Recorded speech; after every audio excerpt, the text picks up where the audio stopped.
नमस्कार दोस्तों, स्वागत है आप सबका देहरादून स्टडी पॉइंट चैनल पे। मेरा नाम है मोहित सिंह रावत और आज की इस वीडियो की बात करें तो हम यहाँ पे चंद्र कुंवर बरतवाल जी के बारे में डिस्कस करने वाले हैं। यहाँ दोस्तों हिंदी साहित्यकार के जो महत्वपूर्ण सीरीज है उसी को कंटिन्यू करते हुए जहां पे हम हिंदी साहित्यकार के महत्वपूर्ण जो साहित्यकार है साथ ही साथ उत्तराखंड के जो महत्वपूर्ण साहित्यकार है यूकेएसएससी के सिलेबस के अनुसार वह कंटिन्यू कर रहे हैं। तो उसी सीरीज में आज हम यहाँ पे चंद्र कुंवर बरतवाल जी के बारे में डिस्कस करने वाले हैं। चंद्र कुंवर बरतवाल जी से संबंधित अभी हाल ही में सचिवालय रक्षक में प्रश्न बना था और प्रश्न आप यहाँ पे देख सकते हैं कि चंद्र कुंवर बरतवाल जी का जन्म कहाँ हुआ था। यह प्रश्न पूछा गया था। ऑप्शन थे मालकोटी वर्तमान रुद्रप्रयाग जिला, ऑप्शन बी है मालदेवल वर्तमान टिहरी गढ़वाल जिला और ऑप्शन सी है बैरीनाग वर्तमान पिथौरागढ़ जिला और लास्ट ऑप्शन डी है रुद्रपुर।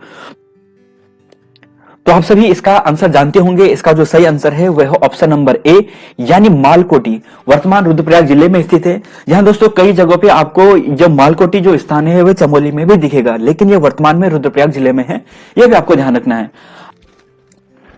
चंद्र कुंवर बरतवाल जी के अब जीवन परिचय की बात करते हैं। तो जीवन परिचय की बात करते हैं तो उनका जो जन्म हुआ था 20 अगस्त 1919 को हुआ था और 14 सितंबर 1947 को चंद्र कुंवर बरतवाल जी का निधन हो गया था। यह दोस्तों मात्र 28 वर्ष की आयु में उन्होंने लगभग 1000 से ज्यादा है जो प्रसिद्ध रचना है उनकी रचना की, लेकिन यह उनका दुर्भाग्य रहा कि वह जो अपनी उनकी रचनाएं थी उसका प्रकाशन नहीं करा पाए। उनके एक मित्र थे शंभू प्रसाद बहुगुणा जी और एक अन्य व्यक्ति नाम है आप सबने सुना होगा उमा शंकर सतीश जी। उन्होंने ही मुख्यतः जो चंद्र कुंवर बरतवाल जी की जो प्रसिद्ध कविताएं हैं रचना है उनका प्रकाशन कराया था। अब बरतवाल जी से संबंधित कुछ अन्य बातों पे चर्चा करते हैं जो यूकेएसएससी के अनुसार बहुत इंपॉर्टेंट है। जैसे हम यहाँ पे डिस्कस किए थे कि चंद्र कुंवर बरतवाल जी का जो जन्म हुआ था वो 20 अगस्त 1919 को हुआ था, रुद्रप्रयाग के मालकोटी गांव में हुआ था। इनका जो वास्तविक नाम था वह कुंवर सिंह बरतवाल था और इनके पिताजी की बात करें तो पिताजी का नाम भूपाल सिंह बरतवाल और माताजी का नाम जानकी देवी था। दोस्तों बरतवाल जी के तो ऐसा माना जाता है कि जो अगर आपको इन चारों साहित्यकार जो छायावादी साहित्यकार हैं उनकी कविता जो उनके साहित्य जो साहित्य संसार है साहित्य कविता है वो केवल एक कवि में देखना है तो वह केवल आपको नाम मिलेगा चंद्र कुंवर सिंह बरतवाल। और चंद्र कुंवर सिंह बरतवाल जी के बारे में यह भी कहा जाता है कि उन्हें हिंदी का कालिदास कहा जाता है और काफी प्रकृति प्रेमी कवि थे, इसलिए उन्हें प्रकृति का कवि भी कहा जाता है या प्रकृति के चितरे कवि भी उन्हें कहा जाता है।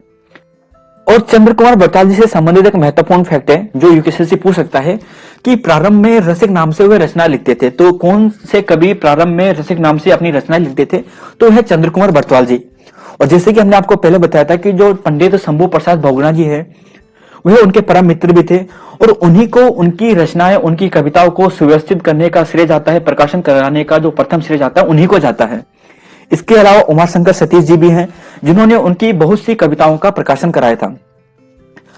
कभी चंद्र कुंवर बरतवाल जी की कृतियों की बात करें तो जैसे विराट ज्योति हो गया, कंकड़ पत्थर हो गया, पयस्विनी हो गया, काफल पाकू हो गया, जीतू हो गया और मेघ नंदिनी हो गया, ये प्रसिद्ध कृतियां हैं, काव्य संग्रह हैं। और 14 सितंबर 1947 को टीबी के कारण यानी जो तपेदिक रोग है उसके कारण उनका निधन भी हो गया था। अब यहाँ पे हम जो चंद्र कुंवर बरतवाल जी है उनकी अगर प्रसिद्ध रचनाओं की बात करते हैं, प्रसिद्ध कृतियों की बात करते हैं तो सबसे पहले जैसे काव्य संग्रह की बात करते हैं तो काव्य संग्रह जैसे पयस्विनी हो गया, अभी हमने बताया था, मेघ नंदिनी, जीतू हो गया, कंकड़ पत्थर, गीत माधवी, प्रणयनी और विराट ज्योति, तो ये कुछ प्रसिद्ध काव्य संग्रह हैं चंद्र कुंवर बरतवाल जी के। ये आपको विशेष ध्यान रखना है, कई बार पूछे भी जा चुके हैं और आगे भी पूछे जा सकते हैं। तो काव्य संग्रह हो गया जैसे पयस्विनी, मेघनंदिनी, जीतू, कंकड़ पत्थर, गीत माधवी, प्रणयनी और विराट ज्योति। इसके अलावा भी दोस्तों अगर हम आगे बात करते हैं तो उनकी वैसे तो बहुत सी प्रसिद्ध कविताएं हैं, लेकिन यूकेएसएससी के सिलेबस के अनुसार दो प्रसिद्ध कविताएं हैं। एक है मैकाले के खिलौने और एक दूसरा नाम है आप सभी ने सुना होगा वह है काफल पाको। प्रसिद्ध रचना है काफल पाको। और काफल पाको की बात करते हैं दोस्तों तो काफल पाको का जो प्रकाशन हुआ था वो प्रेमी अभिनंदन जो ग्रंथ है ये एक बहुत प्रसिद्ध जो रचनाकार है उनका एक संग्रह था, यानी संयुक्त रूप थे एक काव्य संग्रह था, वहां पे इसका प्रकाशन हुआ था। तो काफल पाको नामक जो एक प्रसिद्ध कविता है उसका जो प्रकाशन हुआ था प्रेमी अभिनंदन ग्रंथ में हुआ था। तो यह भी आपको ध्यान रखना है। इसके अलावा भी आपको कुछ और बातें ध्यान रखनी है, जैसे नागनी नामक एक निबंध संग्रह है, यह भी चंद्र कुंवर बरतवाल जी का है।